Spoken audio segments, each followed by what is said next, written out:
Hello everyone, আসসালামু আলাইকুম। চলে আসলাম বাংলার তাজমহল দেখার জন্য। বাংলার তাজমহল আর মিশরি পিরামিড দেশে বসে একসাথে দুটি আপনারা দেখতে পারবেন। এটি রাজধানী ঢাকা থেকে 24 কিলোমিটার পূর্বে নারায়ণগঞ্জ সোনারগাঁ অবস্থিত। 150 টাকা মিলবে আপনার এই টিকিট।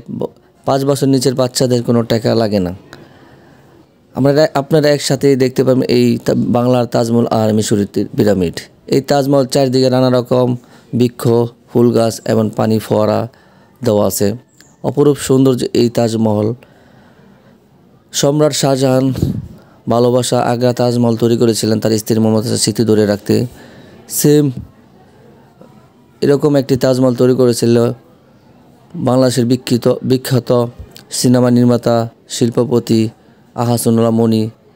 তিনি এরকম একটি তাজমহল তৈরি করেছেন সোনারগাঁ। এটি ঢাকা থেকে খুবই কাছে।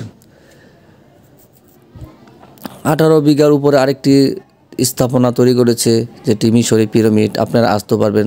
খুব সুন্দর দেখার মতন একটি জায়গা।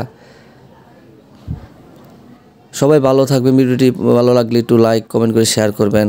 ধন্যবাদ আপনাদের ভিডিওটি দেখার জন্য। পরবর্তী আরও নতুন নতুন ভিডিও নিয়ে